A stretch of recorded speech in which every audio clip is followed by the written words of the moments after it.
Hi everybody, my name is Kira Hi, I'm Tom. and we're from Headway, Glasgow, and we're going to talk about processing today. So we hope you enjoy and we hope that you learn something. So thank you for tuning in. So the content that we're going to cover today involves processing in relation to thinking, And the different types of processing limited processing, and perception, also what affects states, filters in your mind, the learning process, and what's called the VAC, visual, seeing, hearing, and auditory. and finally we're going to touch on the language and how important it is to be kind to yourself. So what does processing have to do with thinking? Processing is technically just to perform a series of mechanical and chemical operations to change and preserve information. So Tom will talk to you a bit about that. I mentioned to you before about the VAC, visual, auditory, kinesthetic. It's the senses, we use them all the time. That also includes olfactory and taste. Mhm. How you smell, how you taste as well. But the three main ones is visual, auditory, kinesthetic, seeing, hearing, and feeling. Okay. And that's how you get information for doing process. And also, when you do things that can aid memory recall, giving you more information. We talked about this before, but and also, you get more information, you can recall it more easily. And Kira. Thank you, Tom. That's great. It's breaking it down for us. So thank you, Tom. So the different kinds of processing. So there are a few different kinds of processing, and these include emotional coping and cognitive coping. So emotional is how to do with how you feel, and cognitive is kind of to do with how your brain works, like the mechanical side of it and just what's going on in your head. So Tom will talk a little bit now about limited processing. Now, with headache, the big thing is head injuries, and the main situation for that is folk being overloaded, overwhelmed. It's too much information, the processing comes in, and it's far too much. Mhm. And also that can affect stress response for somebody. Mhm. So first come back to talk about overload. Yeah. And it's you can process so much information out, but when you get too much going on, that can affect you inside. But Mhm. also what can affect you is happening outside too. From the social environment, so that they can give you more pressure to get things done. Yep. So it makes you even more pressure. Don't you agree, Kira? 100%. 100%, Okay. especially the people around about you, if they're giving you like all this pressure on you, it can just Oh, make you feel yeah. 10 times worse. So 100%, Tom. And of course, everyone has their own stress response to this. Mhm. Whether someone gets all agitated or someone backs away, everyone's different. Everyone has their own unique way of stress response. Okay, and Kira. Thank you, Tom. So just to kind of link back what you were saying there, Tom, this follows on from it. So it's your perception and how you pick up information differently and with people with different viewpoints. So if you're what you were saying, Tom, as well, if you're surrounded by people with loads of different viewpoints from you and they're quite negative, that can make you feel quite negative. And especially it can depend on the state that you're in. So if you're already feeling a bit down and you've got all these people around about you with all the negative viewpoints, it can make your perception of the world feel a lot darker and duller than if you were in a good place. So I think everything just kind of intertwines, Tom, with what you were saying. But it's really interesting. Kira, perception is a main thing. In fact, I'll come into grips with that. Big aspect of that. Definitely, it is. And it's about who you surround yourself with and make sure you have a good perception in life and feel happy within yourself. So this kind of links to the next part that we're going to cover with what affects state. So Tom, would you mind talking about how people process information for us, please? Now, it's quite simple. There's two different ways.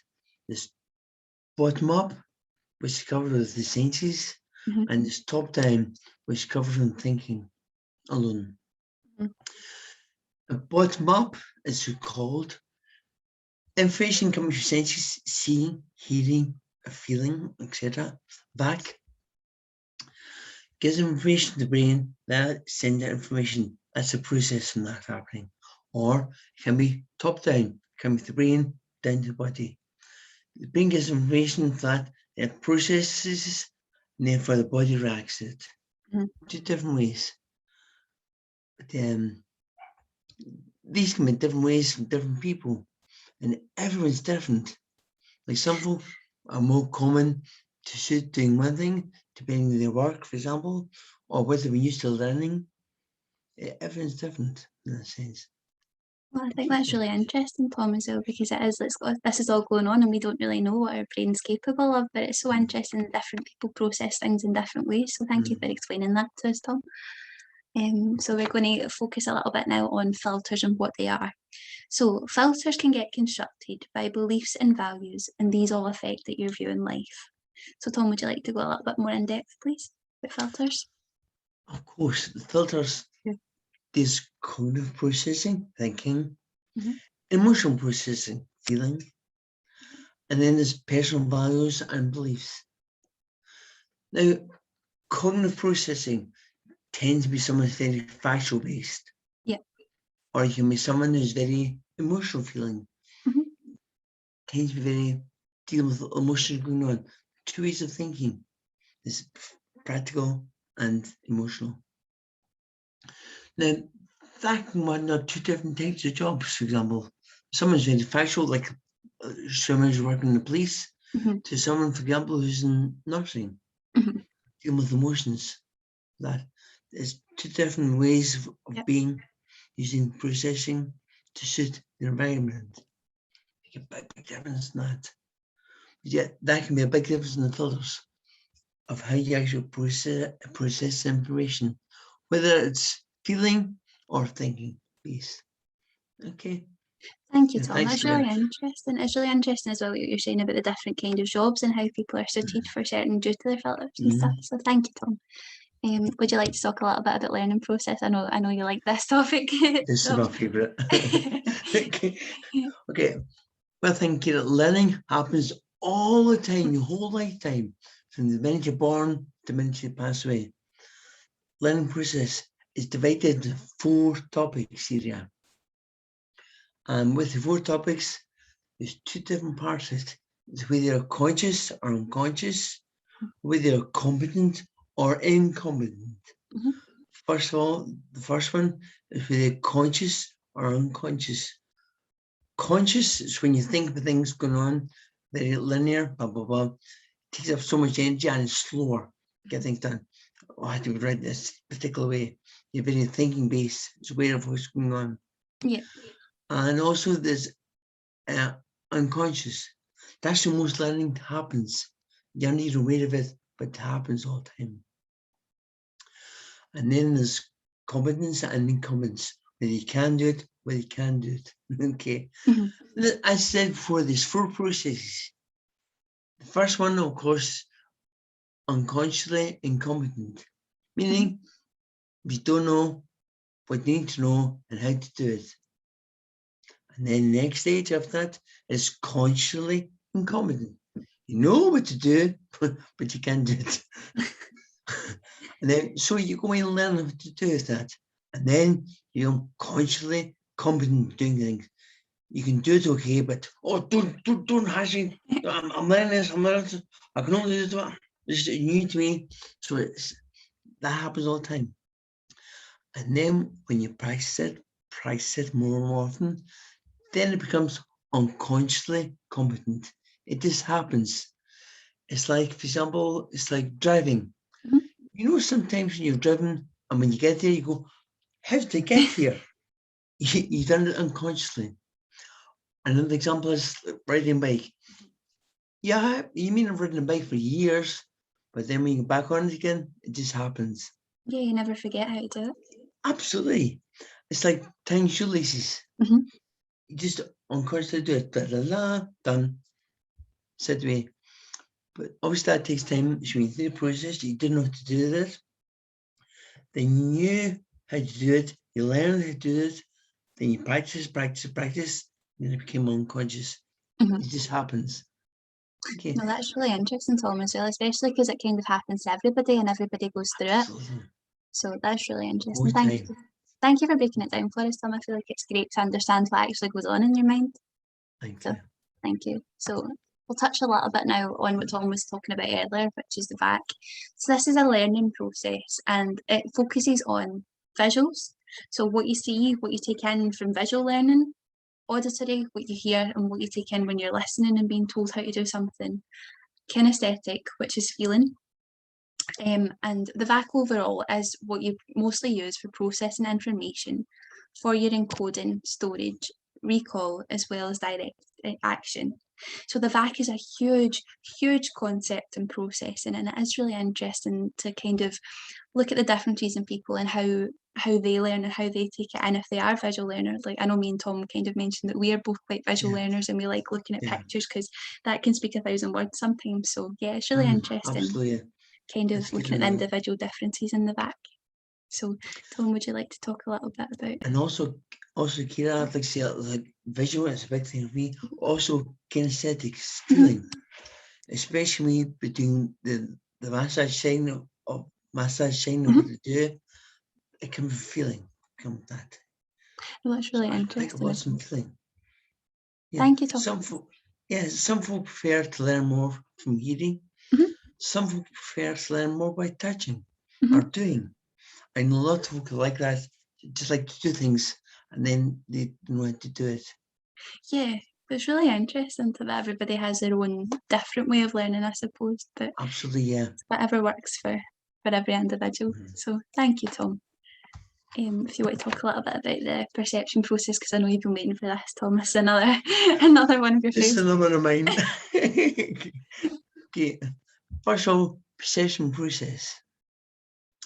Now, there's two processes here: Disney pattern and 3-point perception view. Okay, the Disney pattern. Where that came from was from Walt Disney. For enough, when designing cartoons to play, they come from 3 different areas: dreamer, or critic, or a realist. Mhm. You basically got 3 different points of view there. Will happen all the time. So it's like, for example, what he did was he went through it as a dreamer. He's totally, he's totally, whatever comes to his mind. It doesn't get judged or judged at all. It's, let alone that hat on, all the information comes in. And then he takes that hat off and he puts the other hat on, being a critic. Mhm. And the critic goes, no, that's not, can't do that because of this. Well, especially if we do it this way. That way it's better and more logical to do it that way.